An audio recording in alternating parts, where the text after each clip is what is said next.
Desencadenado un gran escándalo por lo que se descubrió a propósito de la condena que sufrió el Estado en el caso de Mapiripán. Y es que gran parte de los muertos de Mapiripán gozaban de cabal salud. Se trataba simplemente de un artificio montado por el colectivo de abogados que instruye a la gente sobre lo que tiene que decir, los presentan como víctimas y todos se comen el cuento. La única manera de probar que una persona falleció en Colombia es con un registro civil de fallecimiento. La única manera. Y ese registro civil no se expide sino cuando aparece un certificado médico que dice que ha estado frente al cadáver y que ha explicado las causas de la muerte. Si esas causas de la muerte no fueron naturales y no las certifica como tal un médico, se tienen que buscar a través de un procedimiento de medicina legal, es decir, de una autopsia o de una necropsia. ¿Y dónde están las necropsias? ¿Dónde están las autopsias? ¿Cómo es posible que se hayan declarado muertos los que estaban vivos o los que no se sabe si murieron? Alguno de ellos, es más, estaba en las FARC. Todavía mayor afrenta, estaba en las FARC disparando contra el Estado colombiano y contra la sociedad colombiana. Pero este es el único caso, es el único momento en que en las cortes internacionales, la Corte Interamericana de Derechos Humanos, para ser más precisos y evitar cualquier ambigüedad, se están utilizando testigos falsos, procedimientos engañosos frente a una nación que no se sabe defender. Estamos con una persona que conoce grandemente el tema. Doctora María Fernanda Cabal, muy buenos días. Muy buenos días, doctor Londoño, y buenos días a la mesa. Bueno, cuéntenos, usted ha hecho investigaciones muy serias sobre esta materia. ¿Cómo es la cosa de la utilización de los testigos falsos? ¿Y cómo a través de testigos falsos se puede probar la muerte de personas que no han muerto? Pues mire, doctor Londoño, yo le agradezco el espacio que me está dando, sobre todo con la gran audiencia que usted tiene, porque yo creo que esta oportunidad y esta coyuntura es histórica para que los ciudadanos de bien de Colombia nos demos cuenta de hacia dónde están llevando a nuestro país. Yo empecé a recrear los acontecimientos de lo que yo viví desde la Fiscalía. Y yo puedo decirle a usted que de las pocas actuaciones que se hicieron con altura y con dignidad, tratando de establecer un equipo interinstitucional serio, fue en los momentos en que estuvo bajo mi cargo la Dirección de Asuntos Internacionales, trabajando con la Cancillería, trabajando con los fiscales, y permítame decirle esto a usted y al país. Yo pude observar que Colombia, o el Estado colombiano a través de la Cancillería, con la Dirección de Derechos Humanos de la Cancillería, siempre tiene una actitud vergonzante. Siempre maneja estos espacios litigiosos como si fueran conflictos diplomáticos que se tienen que arreglar de buenas maneras. Entonces, de entrada vamos perdiendo. Y de entrada vamos perdiendo porque el espacio donde uno se defiende es en la comisión previamente a que el caso llegue a la Corte. Yo le aseguro a usted que el poco tiempo que yo estuve, y se lo pueden decir fiscales y policía judicial que trabajó conmigo, y miembros de la Cancillería y miembros incluso del equipo del Ministerio de Defensa, que la Fiscalía tiene en sus espaldas el 90% de la responsabilidad de la investigación. Y esto no es contratando abogados famosos que se ganen 300 o 500 millones de pesos, que jamás se sientan con un fiscal porque lo ven de segunda categoría. Cuando la prueba real la consigue la Policía Judicial en terreno, la consigue el DAS, la consigue el CTI, la consigue el Ejército, sin ser Policía Judicial, pero por estar en terreno, o la Armada, es quien tiene acceso más fácil a esas pruebas, a esas víctimas. Nosotros construimos desde la base argumentos que llevamos y logramos desenmascarar la mentira, y le pongo un ejemplo claro, que eso no lo conoce el país y no lo ha divulgado nadie. Nosotros llevamos un caso de un indígena que en efecto fue muerto por el ejército, el indígena era guerrillero, Al parecer, según la investigación, estaba desarmado. Pero para las pretensiones económicas, el colectivo de abogados llevó a la gobernadora indígena con todos sus atuendos, porque a ellos les encanta exaltar el tema étnico, antropológico, cosmogónico, bueno, todas estas cosas que ahora son más propaganda que de verdad, que si uno creyera que fueran respeto a la etnia. La llevaron y ella hizo una certificación donde el señor que había sido asesinado era gobernador indígena. Y a partir de ahí hicieron toda una tramoya con peritazgo de que la muerte del gobernador significó una tragedia para el pueblo. Pues resulta que en plena audiencia en la corte, nosotros logramos, a través de ese trabajo que hicimos entre las distintas instituciones del Estado, lograr un acta del CRIC donde era claro que jamás Germán Zapata Escuela había sido gobernador. O sea, esa pretensión de $300.000 creo que se les bajó a 12.000, empezando por allí. Esa es una de las perlas que además, si usted hubiera estado presente, doctor Londoño, usted no se imagina el desconsuelo de la Comisión Interamericana en ese momento en cabeza del señor Víctor Abramovich. Era como si le hubieran dado un golpe bajo de una manera descomunal. Entonces, uno aquí como Estado de Colombia está solo. La comisión es igual que los peticionarios, el colectivo de abogados. Ahí se hace todo el lobby político más maquiavélico que usted se sueñe. Eso le quita estatura, le quita moral, le quita dignidad a unos tribunales supranacionales. Y déjeme decírselo porque Colombia tiene que exigir respeto frente a ese tratamiento. Ahora, se supone que el 24 de noviembre ya la Corte Interamericana, angustiada con lo que ha pasado, va a citar audiencias privadas. ¿Por qué privadas, doctor Londoño? ¿Por qué no las hacen públicas? Entonces va la audiencia privada, el Estado de Colombia, el colectivo de abogados y la Comisión Interamericana. Entonces yo invito a través de este medio suyo que los ciudadanos de bien que con nuestros impuestos estamos alimentando a los que nos están haciendo la guerra, a que conformemos una veeduría ciudadana para revisar todos los casos que ya tuvieron sentencia y ver si la gente está muerta o está vivita y coleando muerta de la risa, o vamos a darle claridad a este tema e incluso exigir que las defensas que se están llevando ahora se hagan con los protocolos que se deben hacer. Nosotros tenemos las herramientas. Yo sé que la Fiscalía puede estar muy desacreditada, pero yo trabajé con fiscales que ni son de renombre, ni tienen palanca, y hicieron una labor magistral, solamente ejerciendo actividad judicial y desenmascarando toda esta maraña de mentiras.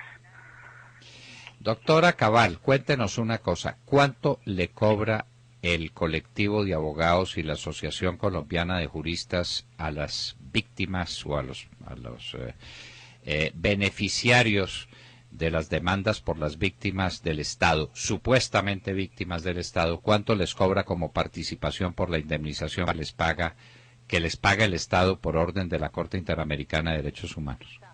En mi época, nosotros creímos que era entre el 30 y el 40, pero son cifras que no son claras, porque como el recurso se lo entregan directamente al peticionario, y el peticionario es el que abre las cuentas de las víctimas, entonces hasta que no tengamos esa trazabilidad en las cifras no podemos saber. Yo considero que es un poco más de lo que han dicho, que es el 30. Pero el peticionario es el abogado. El peticionario es el colectivo de abogados. El colectivo de abogados o la Asociación Colombiana de Juristas. Claro, el que lleva el caso se llama peticionario. Exacto. También le quiero dar otra, si me permite, otra perla.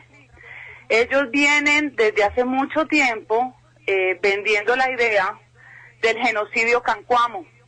Entonces aquí todo se volvió genocidio. Entonces resulta que el Estado colombiano está exterminando a los cancuamos, seguramente por ser indígenas, cuando yo creo que todos somos indígenas en Colombia, ¿no?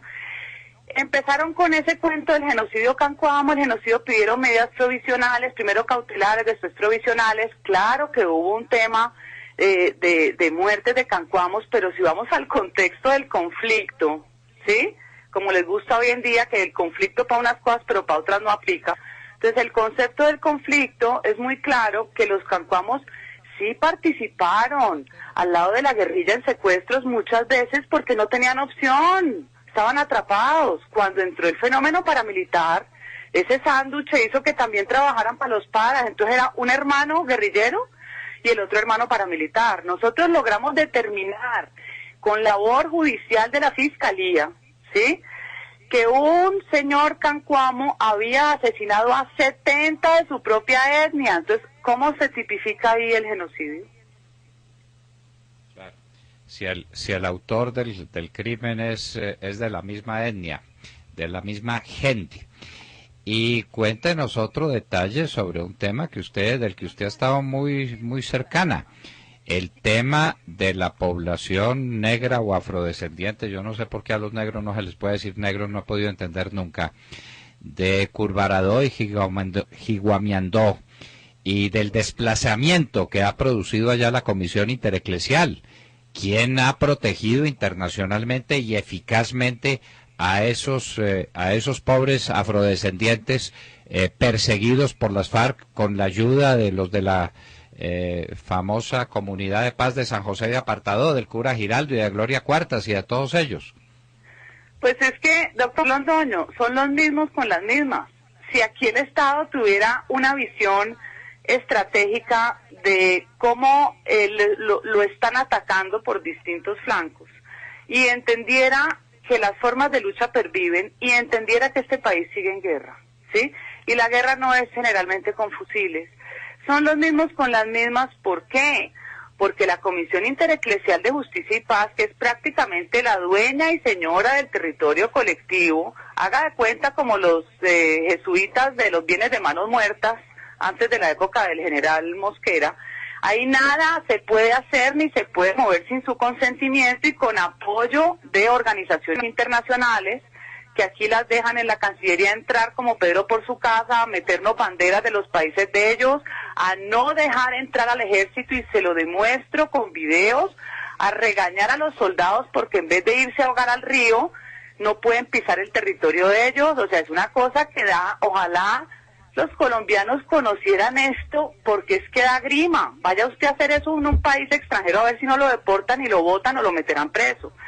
Entonces, resulta que aquí, durante 7 años, la ONG del cura Javier Giraldo se inventó que representaba 515 familias afrodescendientes y el Estado colombiano nunca hizo un esfuerzo por establecer si era cierto o no, porque se mueren del susto de salir en internet como nos sacan a nosotros todos los días, ¿sí? Entonces, esas 515 familias, cuando la comunidad negra y a través de sus líderes Moya y Blandón se dan cuenta que los están representando sin ellos haber otorgado un poder, ¿sí?, empiezan a exigir a través de escritos a la Cancillería que ellos quieren ir a Costa Rica. Después de 2 años, en efecto, se les da la opción de ir también a una audiencia privada. Mire, doctor Londoño, qué curioso, cada vez que hay un chicharrón las audiencias no son públicas y no privadas. Allá llegan y allá desenmascaran la mentira, o sea que la Comisión Intereclesial a través de Danilo Rueda cometió un fraude procesal internacional mintiendo durante 7 años para ser beneficiarios de medidas provisionales. Ahora, eso no es solo el tema de que protejan el territorio. Yo quiero saber cuántos recursos le llegó a la Comisión Intereclesial de Justicia y Paz diciendo que tenía 515 familias. Eso no se sabe. Acción Social no nos ha dicho, ni quieren contestar, ni nos han dicho ni mu. Y hoy en día existe una orden de la Corte Constitucional que también tiene la tendencia de creerle más a la ONG que a las comunidades, ¿sí?, donde se dice hay que censarlos. Usted puede creer, doctor Londoño, que en año y medio el Ministerio del Interior no ha podido censar una comunidad negra que vive toda junta desplazada en el eje bananero, hasta que no se pongan de acuerdo con la ONG del cura Giraldo. Eso es increíble. Eso es increíble. Entonces no están censados, no saben cuántos son. Solo censaron a los que están adentro de la cuenca, que son la minoría, porque el 95% de los negros de Curvaradó y Jiguamiandó llevan 14 años desplazados sin que nadie los defienda porque no tienen ONG de derechos humanos. Esa es la verdad. Esa es la verdad. Qué dolor, qué tristeza. es el país en manos de estos audaces y de estos audaces que tienen montado un negocio. Doctora, ¿cómo se puede saber cuáles son los recursos que reciben estas organizaciones internacionales de unos acaudalados capitalistas externos que vienen a hacer socialismo en Colombia y que vienen a hacer guerra en Colombia, o de donantes de buena voluntad a los que engañan? ¿Dónde están esos libros? ¿Cómo se sabe cuánta plata recibe el cura Giraldo y cuánta plata recibe el colectivo de abogados y cuánta plata la Asociación Colombiana de Juristas? Porque aquí todo el mundo tiene que mostrar sus balances y sus cifras, ellos también. No, aquí no hay nadie quien se atreva. Es que esas formas de lucha son las que nos tienen a esta sociedad minada. Y como le cuento que sentimos vergüenza de defendernos, ¿sí? Y además que nos construyen verdades mentirosas, verdades artificiales. Entonces aquí todo el mundo es en contra del Estado colombiano. Entonces sale uno a defender y dice, no, es que está loca, pero identifique la víctima. No, es que no podemos decir el nombre porque usted la está revictimizando. Esos cuenticos me los conozco yo desde hace rato y los esgrimen hoy en día igualitos. Ahora, un país como Colombia, con este problema de narcotráfico y de lavado de activos, ¿cómo es que no construye fórmulas de seguimiento a todos esos capitales? Nosotros conocemos declaraciones de desmovilizados de las FARC de alto nivel, no desmovilizado raso, que manejaba la política en las zonas de comunidades negras e indígenas en el Pacífico, desde el San Juan hasta arriba, que aseguran que esas platas que llegan de ayuda internacional se las reparten. Lo asegura y le muestro las declaraciones que existen y son ratificadas por otros. Pero ¿quién va a investigar si el DAS, cuando empezó a hacer seguimiento a las platas, dijo que la que más recibía era la Comisión Intereclesial del cura Giraldo y los tienen presos? ¿O no? Eso es increíble. Eso es increíble. Entonces nadie los puede enfrentar. Colombia está inerme ante la Comisión Interamericana de Derechos Humanos, que hace lo que le dé la gana con este país, y eso es el Foro de Sao Paulo, ¿no? Porque eso hay que mencionarlo también. ¿Quién es la Comisión Interamericana? El Foro de Sao Paulo, dirigido por Hugo Chávez. Y después la Corte Interamericana de Derechos Humanos, unos mamertos que declaran muertas a unas personas sobre las que no hay prueba ninguna de que se hayan muerto. Mire, lo grave, doctor Londoño, le digo, es que lo que está en juego, que la gente tiene que entender, ¿sí? No es que aquí seamos ni de derecha, ni de centro, ni de izquierda, eso no importa, ¿sí? Lo grave es que estamos perdiendo nuestra soberanía, no tenemos jurisdicción en Colombia. Mire hasta dónde nos están llevando. Y todo esto es para seguir asaltando el presupuesto del Estado colombiano, donde los que pagamos impuestos estamos pagándoles a los bandidos, no reparando víctimas, ¿sí? Entonces, todo este andamiaje internacional, claro que es el colectivo, es la Comisión Intereclesial, pero es que esto rebota en Washington porque allá también hay ONGs de extrema izquierda. Y esas ONGs de extrema izquierda alimentan todos estos procesos. Allá está esta niña argentina, Cristina, creo que es apellido Kristevich, o Verónica Kristevich, no recuerdo el nombre. Yo la conocí una vez muy agresiva, ¿sí? Con esa sonrisa burlona, siempre mirándonos a nosotros los del Estado. Esta niña Verónica trabajó en la Corte y es la que hace todo el lobby para que los casos de Colombia pasen de la Comisión a la Corte. Esta niña Kristevich es la que logró el caso de Manuel Cepeda Vargas con la velocidad que se logró, ¿sí? Todos ellos reciben, para que usted sepa, se llama CEGIL, y reciben ayuda del Congreso americano a través de la NED, de la National Endowment for Democracy, ¿sí? Entonces, va uno a ver y está uno atrapado en una red de intereses económicos que la plata, ok, grave la plata, pero la soberanía de Colombia, nuestra seguridad como comunidades y como ciudadanos que no tenemos cómo defendernos, y si a eso le suma el problema del fuero militar, o sea, yo veo muy mal el panorama, porque esto es una estrategia que junta varios puntos, no es una estrategia que esté interviniendo independiente. Doctora María Fernanda, ¿qué papel hace en esta red, qué papel hacen los medios de comunicación? Pues la verdad yo no tengo tanta claridad en cómo los medios rebotan o replican. Yo sé que periodistas obviamente como Holman Morris es su vocero internacional. A Holman Morris le tenemos probado que también se inventa víctimas y las promociona. Sabíamos de William Parra, que incluso llegó a haber orden de captura antes de que declararan los computadores de Raúl Reyes sin validez jurídica. Y sé que hay personas que de alguna forma pues les hacen eco en Colombia. Hay mucho eco en varios periodistas que uno ve que repiten y uno dice, ¿por qué no tienen la ética de ir a las regiones y verificar? O sea, yo ahora me pregunto, ¿por qué no vamos a Mapiripán? Y preguntémosle a la gente qué piensa. O por qué no vamos a Santo Domingo, por qué no vamos a Curvaradó. Pero todo lo construyen es con páginas de internet y con la habilidad que tienen para ejercer sus relaciones públicas en la Comisión Interamericana y con los congresistas americanos de izquierda. En esa lista de periodistas no se le olvida al famoso Botero, el que hace una cantidad de reportajes para las FARC y que es un promotor de las FARC, pero con toda tranquilidad. Y el hombre se pasea victorioso por toda América Latina y no hay nada contra él. También en su contra no funcionan los computadores de nadie, porque es que los de Raúl Reyes fueron declarados sin efectos jurídicos contra toda evidencia y contra toda la jurisprudencia internacional en la materia. La Corte Suprema de Justicia se pasó por la faja toda la jurisprudencia internacional en materia de legítima defensa del Estado y de la actuación legítima de los militares cuando encuentran pruebas para entregárselas a los jueces que las pueden utilizar. Entonces la cosa se mueve dentro de esos linderos. Pero ¿qué pasa con los computadores del mono Jojoy? ¿Dónde están? ¿Por qué no los conocemos? ¿Por qué no se hace de eso una causa política y una causa judicial? Así es. ¿Usted tiene alguna noticia sobre los computadores del mono Jojoy? Yo no tengo ninguna. Distinto de lo que el presidente de la República, Juan Manuel Santos, quiere utilizar por ahí para ponerle un poco de condimento a sus discursos.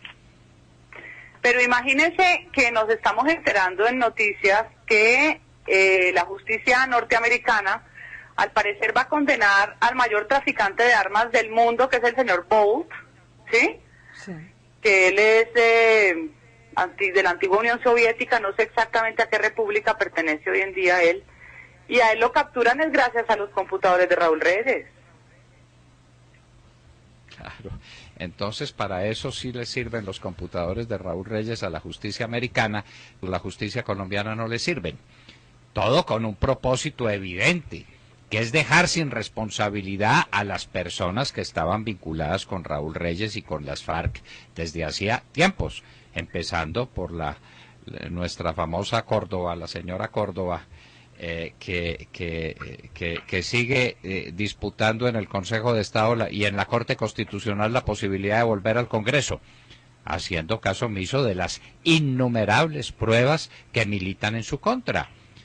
Y entonces también el cura Giraldo muerto de la risa de los acontecimientos y hablando de ética y hablando del respeto a la vida humana, que parece que no juega con los negritos, el 95% de la población negra desplazada de sus lugares de origen por la Comisión Intereclesial, y eso no lo mira nadie.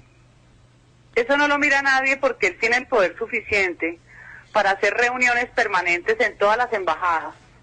Aquí por lo menos yo sé que en la Embajada de Inglaterra no han ido menos de 40 veces en 6 meses, entonces él anda con 3 muchachos de raza negra. De resto es pura gente de Córdoba y Sucre, que ni siquiera son de allí, nota hasta por el hablado, ¿sí? Pero ya les hizo modificar el concepto sociológico porque él mismo se inventa los términos, los hace llamar afromestizos, para poderse quedar con el control de la gobernabilidad de los territorios colectivos de comunidades negras. Los afromestizos, esa sí no está en nuestro diccionario todavía. Yo no sé qué seremos entonces nosotros. ¿Seremos qué? Pues somos mestizos sin el afro. Mestizos sin afro. mestizos sin afro, y las mayorías que hay en el país son las mayorías negras, porque este es un país mestizo. Pero usted nos está poniendo en la pista de cosas supremamente graves sobre las que el país debiera reflexionar y tomar acción desde hace tiempos, pero no hacemos nada, y viene lo de Mapiripán, y el general Uzcategui está condenado a cadena perpetua, pero en cambio quien lo acusó y que tiene vínculos monumentales con el colectivo de abogados está en Miami viviendo como un rey. El famoso coronel Orozco es, mayor o coronel, coronel me parece. Coronel, sí. Eso, ¿cuándo se va a iniciar ese proceso de extradición del coronel Orozco? Es que está condenado a 40 años y en los Estados Unidos es perseguido político. Y el general Uzcategui, a quien este señor calumnió y traicionó, ese está condenado a cadena perpetua. Eso, doctor Londoño, esa peligrosidad de esas inmunidades, porque el uno se disfraza de periodista y las FARC lo dejan hacer sus filmaciones, o el otro se disfraza con su túnica, porque yo le digo, la Iglesia Católica está lejos de tomar decisiones radicales de quiénes son sus miembros, pero esa tolerancia explícita lo que hace es que pierda fieles, y se lo demuestro en distintas regiones de Colombia, donde nosotros trabajamos con campesinos. La gente se ha vuelto evangélica y cristiana por los horrores que están haciendo sacerdotes vinculados con la guerrilla, ¿sí? Entonces, ¿qué ejemplo es ese? ¿De qué ética va a hablar el cura Javier Giraldo? Será la ética retorcida que manejará él en su mente. Pero de resto, el efecto que esto produce en unas comunidades que lo único que quieren es vivir en paz, así sea en medio de su pobreza, viendo cómo superan y viven un poquito mejor y tratan de que los proyectos lleguen y ojalá lleguen empresarios grandes, que es también lo que quieren reventar en este país con todo este circo que han montado con la ley de tierras, que ya vamos para allá también, ¿no? Para que ustedes se preparen, ¿no? Todo este tema ONGero y todo este discurso de internet, vamos a ver en qué termina, porque no les interesa que el empresario del agro llegue a generar empleo digno ni se asocie con los campesinos. O sea, en esa misma cuerda les anticipo que para allá vamos. Para allá vamos, y entonces la flecha que se ve venir bien más despacio. Pero aquí parece que viene igualmente a prisa porque nadie reacciona, porque no hay sentido crítico, no hay oposición. En buena hora la quiere hacer ahora el presidente Uribe, porque hay demasiada cantidad de temas expósitos, temas que nadie enfrenta, como María Fernanda Cabal, que era exdirectora de Asuntos Internacionales de la Fiscalía General de la Nación, nos lo está explicando. Doctora María Fernanda Cabal, esta fue la primera de nuestras conversaciones, pero no será la última, porque tendremos que seguir hablando de estos temas dramáticos para el porvenir de la nación. Renunciamos a nuestra soberanía, además a unos cuantos millones de dólares que aprovechan estos bandidos para seguirnos sacrificando, y nos sometemos al escarnio de una comunidad internacional desinformada por los interesados en seguir apoyando a las FARC y en seguir apoyando la subversión en Colombia. Doctora María Fernanda Cabal, muchísimas gracias. Muchas gracias, doctor Londoño, por esta oportunidad que espero siga cada vez siendo más fructífera para que despierten los colombianos. Muchísimas gracias. Bueno, queridos amigos de la mesa, ¿cómo les parecen a ustedes pues estas revelaciones de la doctora María Fernanda Cabal? Bueno, ¿Cómo pues les parece? a mí personalmente ella me parece extraordinaria, ¿no? Yo reconozco que soy una fan de la doctora María Fernanda Cabal, me gusta, es una mujer muy directa, pero ni le cuento a los oyentes, en el chat están absolutamente encantados. Dice, por ejemplo, Chapulín, así firma un oyente, dice: señora, personas como usted necesitamos en Colombia, haciendo foros donde podamos asistir nosotros los de a pie, los de sombrero, carriel y machete, y así será que tomaremos conciencia. Otro oyente dice, la define de esta manera, dice: esa señora es una berraca, dice invitado 118. Rigo dice: esta sí es una entrevista estratégica, que tan pronto tengamos el audio divulgaremos extensamente a nuestros amigos. He invitado, Ragón va más allá y dice: doctora María Fernanda, ¿qué podemos hacer para apoyarla? Hasta económicamente, por favor. Sí, es que esta es una causa en la que nos tenemos que unir todos, porque esas ONGs tienen toda la plata del mundo, hasta el gobierno de los Estados Unidos, como nos lo explicó ella. Sí. Los gobiernos del magnate ese que produce de Soros, George Soros, mandando plata a través de Human Rights Watch y a través de Vivanco. Y los europeos mandándole plata al cura Giraldo para que a los negros de Higuamiandó y de Curvarado los manden refugiados a Urabá, mientras él se toma todas esas regiones con sus mestizos de Córdoba, es decir, con los de las FARC de Córdoba y de Sucre. Es que estas son las cosas que están pasando en Colombia y nadie abre los ojos. Porque todo el mundo se muere de miedo, como bien nos explicaba la doctora María Fernanda. Y por último le quiero leer también esta opinión, si me parece genial. Dice Pedro Pablo, refiriéndose a la doctora María Fernanda Cabal, es una Uribe con faldas. Qué maravilla de definición. Bueno, no alcanzamos a hacer hoy la presentación de la manera como Colombia perdió Panamá en el año de 1903. Lo haremos mañana, pero yo no podía interrumpir esta entrevista maravillosa. Teníamos programado un cierto tiempo, pero pues ante esta catarata de hechos, de realidades, de descubrimientos, de afirmaciones extraordinarias, todas probadas. Eso sí le quiero decir que no hay palabra sobre la que la doctora María Fernanda Cabal no tenga su documento auténtico, su testimonio verificado y comprobado, su realidad probatoria para poder decir todo lo que dice. María Fernanda Cabal estaba con nosotros en La Hora de la Verdad.